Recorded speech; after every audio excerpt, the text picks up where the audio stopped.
Selamat siang, masyarakat Kabupaten Jayapura dimanapun Anda berada, bersama Ines di Kaos Kabar Otsus 2023. Kami sudah berada di ruang Kepala Dinas Catatan Sipil Kabupaten Jayapura. Selamat Kependudukan dan siang. pencatatan Oh, sipil. ralat. Kependudukan dan pencatatan sipil. Kependudukan dan Pencatatan Sipil. Selamat siang, Pak. Apa Selamat siang, kabar? Mbak Ines. Masyarakat Kabupaten Jayapura, selamat siang. Sepertinya kami sudah mengganggu waktu kerja Bapak nih. Ya, enggak juga sih. Tidak juga, ini juga pekerjaan ya. Pekerjaan juga ini. Tapi sebelumnya apa kabar Bapak? Baik, baik. Baik ya, baik. Ya, kita akan bincang-bincang sedikit terkait dengan dana otsus. Tentu saja setiap OPD yang menerima pagu anggaran dana otsus ini sudah melakukan planning mereka untuk tahun 2023. Kira-kira untuk Dinas Catatan Sipil, Pencatatan Sipil dan Pencatatan Sipil Kabupaten Jayapura, apa yang sudah dilakukan dari dana otsus? Ya, Mbak Ines, kalau kita bicara mengenai dana otsus, dana otonomi khusus ini, kita tahun anggaran 2023 ini dikasih 2 miliar 500 ribu ya, 500 juta, 2 miliar 500 juta. Nah, dipakai untuk apa saja? Itu kami pakai untuk kegiatan-kegiatan. Yang pertama itu peningkatan pelayanan pendaftaran penduduk. Kemudian itu pelayanan terpadu ya, administrasi kependudukan orang asli Papua itu OAP di 19 distrik kita lakukan. Kemudian kegiatan pengumpulan, analisis dan diseminasi data terkait dengan pendaftaran dan perkembangan penduduk. Nah, itu kita bicara mengenai pemutakhiran data penduduk orang asli Papua. Berarti ini kegiatannya sudah dilangsungkan, sudah berjalan. Sementara berjalan.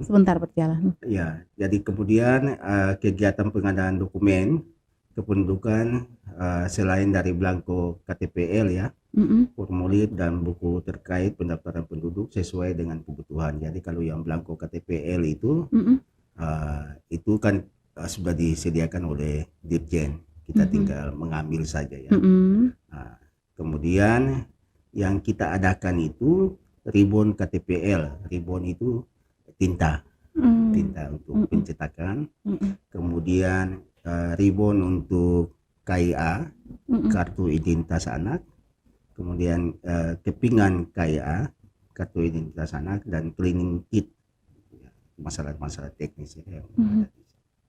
Lalu kemudian kegiatan yang berikut lagi yaitu kegiatan inventarisasi data untuk kepentingan pembangunan daerah.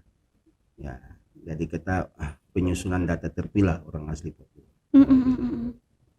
Lalu penyelenggaraan pemanfaatan data OAP, yaitu pelayanan admin bekerjasama dengan rumah sakit umum daerah terkait dengan akte kelahiran. Ya, tapi bukan hanya dengan rumah sakit, ini kita sudah kembangkan lagi dengan puskesmas.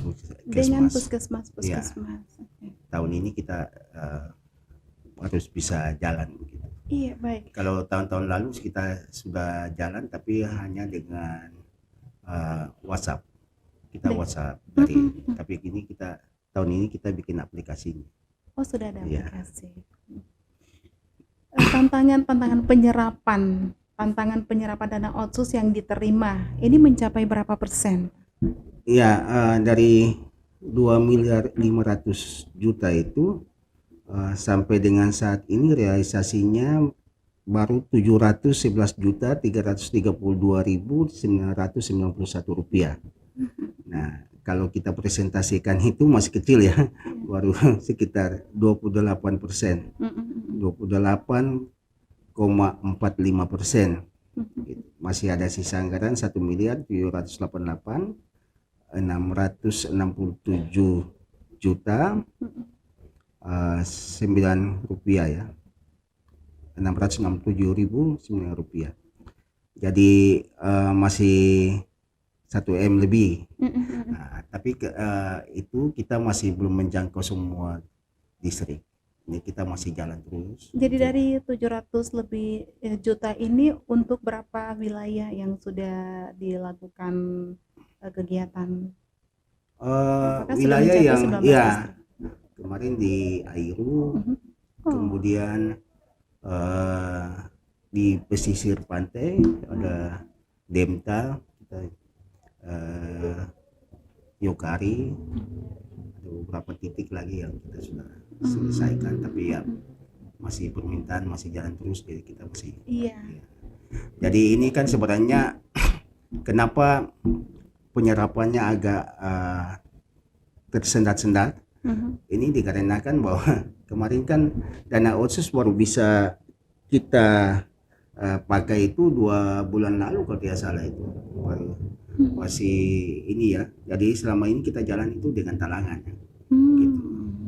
Nah, jadi proses kemarin itu verifikasi anggaran itu yang membuat agak sedikit. Iya, lama ya. talangan setelah nanti dana otsusnya sudah masuk Ya kan itu ditutup yang semua. ini yang kita talangan. Iya, Ya, iya. tapi sudah jalan. Ya, Tapi ini puji Tuhan namanya ini kebijakan dari pimpinan. ya, Jadi sudah waktu itu jalan. tidak terbuang. Ya, jadi kan kita kan tidak bisa menunggu karena pelayanan di kita lakukan itu kan tidak bisa menunggu uang ada dulu. Begitu. Apalagi kita mau menjelang pemilu. Ya, jadi apa namanya? Kita itu biasanya jalan dulu, kita talangi dulu sampai dengan nanti sudah bisa kita minta permintaan, baru kita lakukan permintaan. Pak, apakah pagu anggaran yang diterima oleh Dinas Capil ini, Dinas Kependudukan dan Catatan Sipil, setiap tahunnya berubah atau dia tetap mentok? Berubah, ini agak sedikit naik ya. Oh, sedikit naik. Sedikit naik. Ya, jadi agak naik sedikit karena memang tapi saya sebenarnya mengharapkan itu lebih banyak bukan dari otsus. Karena kita ini kan pelayanan umum toh. Bukan hanya orang Papua yang kita lakukan pelayanan. Semua penduduk yang ada di negara Indonesia ini, yang ada di Kabupaten Jayapura, semuanya berhak. Karena dia warga negara Indonesia, kita berhak untuk melakukan itu. Tetapi ya karena kita punya dana yang terbatas, ya dikasih lebih banyak otsusnya yang dikasih, ya kita siasati. Jadi Bapak dari kurang lebih 1 M lebih ini kira-kira rencana untuk bisa menyelesaikan program dari Dinas Catatan Sipil ini apa saja? Jadi sebenarnya ini kan masalah bisa... administrasi. Ya, masalah administrasi saja.